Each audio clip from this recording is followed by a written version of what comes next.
Hello, it's your favorite sports Unc here. Don't forget to hit that subscribe button to join the fastest growing community on YouTube. Remember, Nightcap doesn't happen without you. So please subscribe or you're going to make Ocho cry. LeBron James went on the Pat McAfee Show today, nearly 3 weeks after confronting Stephen A. at a basketball game. Yeah. LeBron broke his silence on the incidents, referring to the fallout as a Taylor Swift tour run for Stephen A. The beef started, over comments Stephen A. made regarding Bronny. I initially wasn't going to say anything. I wasn't going to talk about it. We didn't talk about it. Y'all didn't hear anything from me for about the incident for 3 weeks ago. But now LeBron has went on P. Mac, and we have to talk about it now. LeBron said he hasn't been too happy with how Stephen A. has reacted to the situation. He's on a Taylor Swift tour right now. It started off with, I didn't want to address it, but since the video came out, I feel, this is LeBron talking, I need to address it.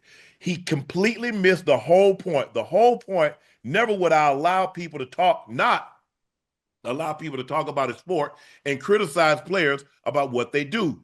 This is your job to criticize, or to a position where there's a guy's not performing, that's all a part of the game. But when you take it and you get personal with it, it's not my job to not only protect my damn household, but protect the players.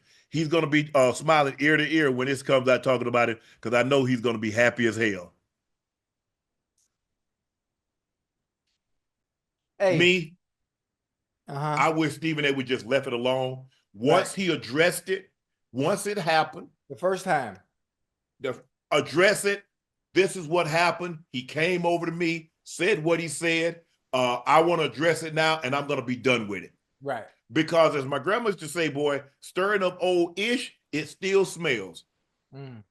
So every time Stephen A. talks about it, it stirs it up again. Yeah. And look, I see both sides of the equation.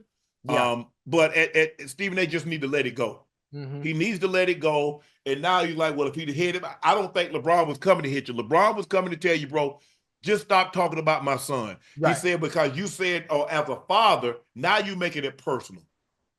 You're making it personal because now you're making it seem, and this is how LeBron, I think, took it. You making it seem that I'm not a good father, that I'm not putting my son in a position to be successful. And so you're pushing this. And so LeBron took it a certain way. And am I surprised LeBron responded the way he did so publicly? Because LeBron is a very private person. Yes, sir. He might have an issue with someone and you will never know it. You'll never know it, yeah. You'll never know it. So, and so for him to do that at a game, and it wasn't after the game, it wasn't before the game, it was the third quarter during a timeout. Right. Lets you know how upset he was at Stephen A. and what Stephen A. had been saying. But at this point in time, I understand LeBron, they asked LeBron about this, but if I'm Stephen A., hey, guys, I've already addressed that. He said what he said. I understood his point. I said what I said. Now it's time to move on. Right. Look, it's not going to stop me from talking about LeBron James, the basketball player on the court. But the incident, I feel that we've talked about it ad nauseum. I feel we've talked about it enough, and now it's time to move on. That's what I wish Stephen A. would do. Yeah. But like he said, I mean, look, I get it. That's LeBron James. It's the biggest name in pro North American sport. Right. And when you mention his name, good, bad, or indifferent, people will want to click and hear what you have to say about him. But the one thing I know about this guy, and I know him a little bit, I don't know him as well as a lot of people do. Right. That man loves his family. He's gonna protect his family now. Always.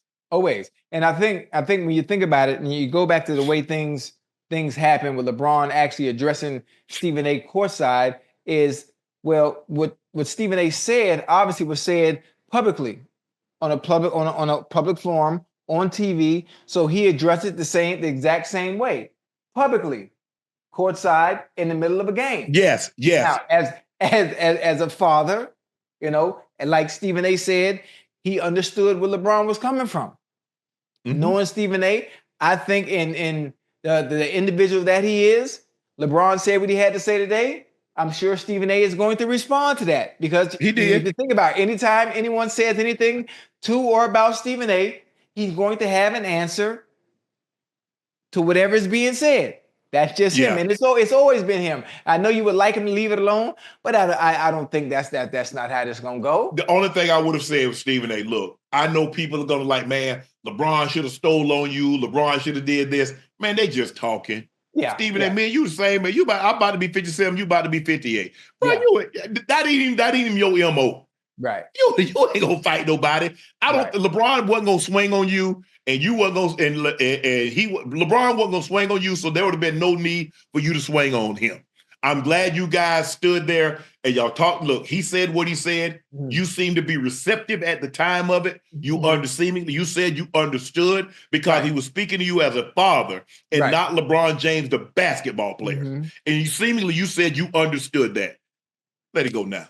Yeah. Let it go now. Look, I mean, I've had issues. I remember I had a conversation with Kevin Durant when he first got traded to Phoenix. Uh-huh.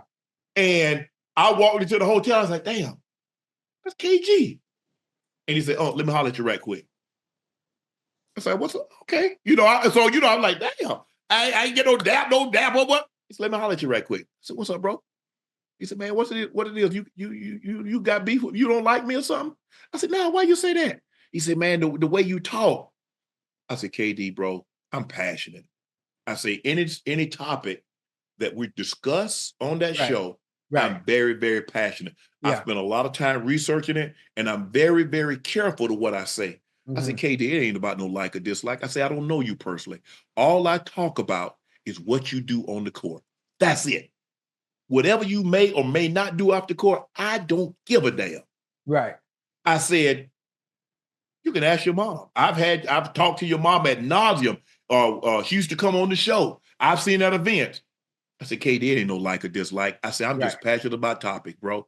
I said, I don't dislike anybody because I don't know anybody to dislike them. Mm-hmm. It's not like me and Oak when I used to hang out with Oak. Yeah. Oak used to work out. Oakley? Charles Oakley used to run on the track with us.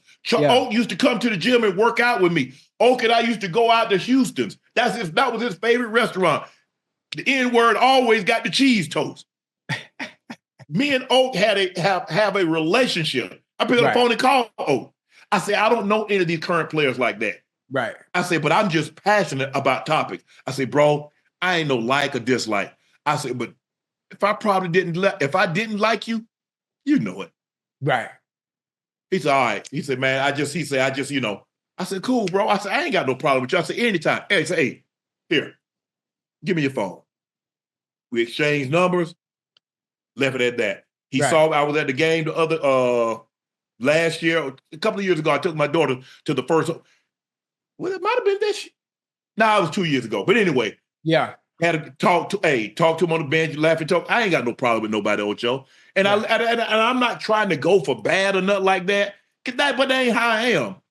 Right. And guys, I think when guys see me, they know I ain't all about that, man. I'm just cool. I just want to vibe, have a good old time. But like I said, I appreciate instead of him be on Twitter and the internet trying to blow it up.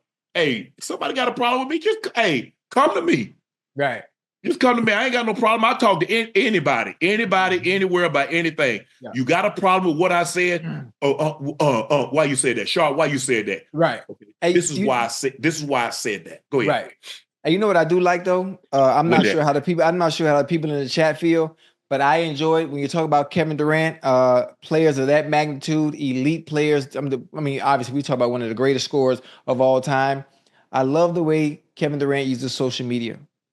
I love the way he's so accessible to the people, to be the star that he is, what LeBron went and allowing himself to be vulnerable. What LeBron did today, I've never seen LeBron do before. What he did on the Pat McAfee Show, sitting there for an hour straight and actually just being vulnerable, talking about everything. I really, really enjoyed that because there's some from LeBron that that obviously I've never seen before. And I really, really enjoyed that. And I wish more superstar elite athletes would do that. Be a little bit more open, be a little bit more accessible. And it was just enjoyable. It was enjoyable to see him outside that normal setting of not being viewed as the king, if that makes sense. Well, most of the great players are going to be guarded because they're gonna only give you so much. They're gonna only allow you to see so much of what they want you to see. Right. If you look at all the great players, they've always been very, very guarded. They're not going to totally let you inside, especially while they're a current player.